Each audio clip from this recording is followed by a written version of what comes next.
Giancarlo, welcome to Deadline's Red Sea Film Studio. Well, thank you so much, Stuart. Pleasure to be here. This is good. So you've immediately slipped into British. Is this on my account? I quite like Britain. I mean, why not? Okay. Don't make me do my American. No, it's fantastic to have you here.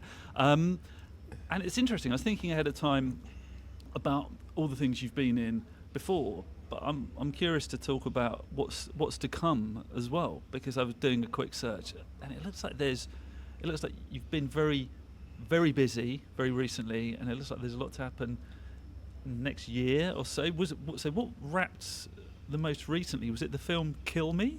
Was that the most recent? No, it's not actually. I got a call in January from my lovely agent, Stephen Brown, who said there's not a lot of tentpole, big movies going, but there are a number of independents that are seeking your attention. And would you like to be busy? And I said, yeah, I love to be busy, and I want to return to film. Yeah, as you know, this last couple of years, I've had the opportunity to do The Gentleman, first and second season, The Boys in Toronto, The Gentleman in London, and before that, Better Call Saul, the final seasons of that, Mandalorian. So that's all television. And I fancy myself an actor who loves to move throughout different areas of my creative journey. And so film to me is very important. So I did do a film with Charlie Day called Kill Me, and it was a wonderful experience. Charlie is from It's Always Sunny in Philadelphia, very deep drama, independent film. It piqued my interest and attention, so I went off and did that. Then did a film with John Turturro called The Greatest Living Pickpocket, which we shot in New York. That's wrapped? That is wrapped, and it looks like it's going to one of the festivals.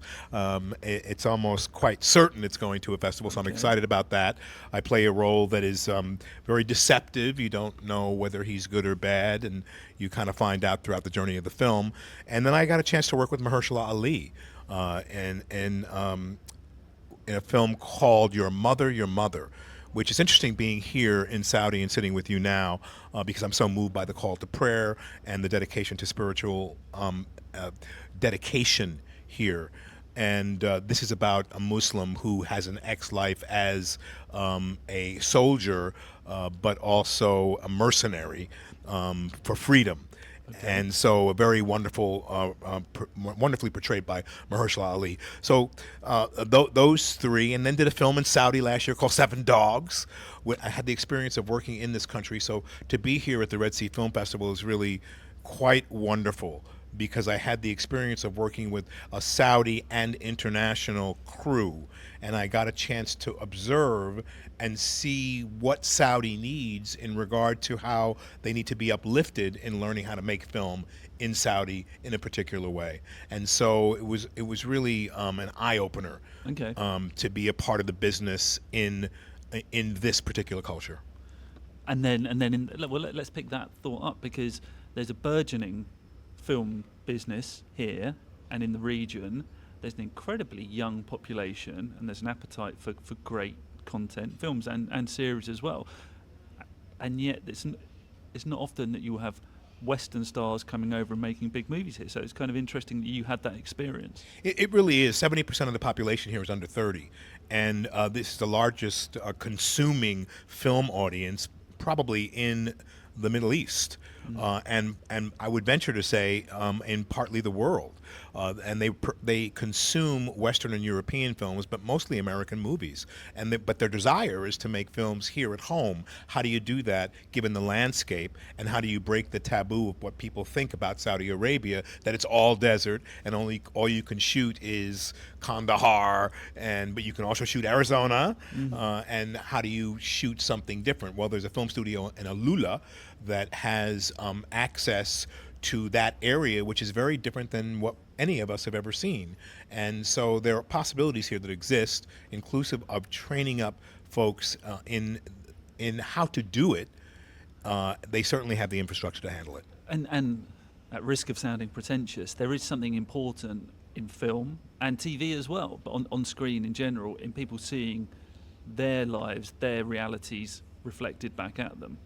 It's so well put, Stuart. I've been thinking for 2 days about the power of film and how it's a universal language, and why do we consume it the way we do? What do we see in these stories that resemble our own lives? How has it become a mirror for us as human beings to better ourselves, to have our dreams come true, to see our successes and our failures and to move through them, to deal with trauma and know that it won't kill us or crush us? We see it many times through the element of film. And when you see a powerful character move through an element of challenge, it reflects back to you that you can also move through it. And I feel like that's the power of film and storytelling. If the story is solid and it is profound and it is connected, it will then connect you to your own personal experience. And then it'll allow, no matter what language it's in. I was thinking about this really clearly. I'm so glad you brought this up, because even if it's a language you don't understand, you can understand the conflict that exists within the story if the story is solid. You strike me as someone who, and I think that previous answer illustrates it perfectly, who actually thinks about film and television, and I'm sure many other things as well. One of the things that the industry has to think about is how artificial intelligence impacts what we do. And I wonder if you have a view, if you have a take, because you're also, as well as an actor, you're a producer as well. So you live in different worlds. This technology is advancing at an incredibly rapid rate. You obviously think deeply about storytelling. I wonder where you see AI fitting into the picture. Well, it's a big question that sure. when people speak about AI, they speak about the fear of what it might do to the industry. I don't know if you could ever replace the connection that's existing between us right now. I don't know if that can happen. I don't believe it can through AI. Even if we were both AI'd right now, you wouldn't feel our soul, our connection. You wouldn't feel us looking into each other's eyes and feeling how the energy is transferred.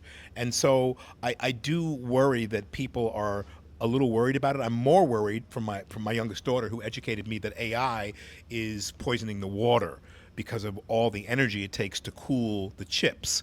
So I think that's a larger worry that people don't bring up. People are bringing up, oh, they're going to replace me. Well, you know what? I'm going to replace myself, because yes, I am a producer, and I do want to tell other people's stories other than my own, because in acting has helped me heal my own personality, where I don't need to just see myself and ingratiate my own ego. I want other people to learn what I have learned so I can lift them up as well. And then that's the perfect seg into talking about what your ambitions are and what you actually might be working on as a producer. Because I remember you did The Venetian, the graphic novel, and that was with Matt Wheeler, who obviously you're working with. So, but is there another project in the offing there? There is. I've been working on The Venetian as a graphic novel to then turn into a film. And so this was always there was a master plan. It was a master plan this is because good. it came to me. I wanted to explore my Italian and African American heritage, and I wanted to explore an expatriate from America going back to Italy. And I thought, how can I do it? So what is his business? What does he do? And so we wrote a graphic novel that's action-packed, but it's a character-driven, action-packed graphic novel. Okay. It's now a week away from going to the publisher, which is Simon & Schuster, and it will be published in America and in Italy and around the world. Oh, great. And then from there, we have a script already written that will be tweaked in comparison to the graphic novel, and then we'll raise funds to shoot it in Venice. I am Italian, Giancarlo Giuseppe Alessandro Esposito, and I was born in Copenhagen, which makes me a little bit of an oddball, but raised in Naples and Rome. And so when I go to Italy, I feel at home, like you may feel if it's in your blood. And I wanted to tell the story, that story, because that's my germination story. I don't consider myself, Spike Lee said to me, I know he was here last year at Red Sea, and he said, you know what, Giancarlo, you're an Afro-European. And I said, well, yes, I am. Is that okay with you? You know, I think that because I'm a mixed race person, it allows me to look at things differently. I also have a piece that I'm working on closing the deal on with Stephen King. I want to jump into the horror genre. Okay. And so I've been working on a development and have developed a wonderful piece called The Dreamers by Stephen King. We're trying to close the deal with Stephen, and Guy Busick, who wrote Abigail, I've been collaborating with, will will write the script. And so those are two things I have, going right now. So you're almost there on that one. We're almost there on that one, and I'm working on a piece with Takashi Dozier, who just has a piece called Kuroshi that he has worked with. I work with him in one scene on that because I waited for him to direct my movie. He then said, "Hey, will you do my movie with Cynthia Erivo?" And I said, "I certainly will." So what's this one? This is my Mr. Nobody. This is an action film. So I've been in the gym getting buffed out to kick some ass. Good. Yeah. And then there's, because I think if we think about, it's possible to not mention Breaking Bad, Better Call Saul, but we think about that. But then a lot of stuff, I kind of think sometimes you're associated with kind of crime stories, crime dramas.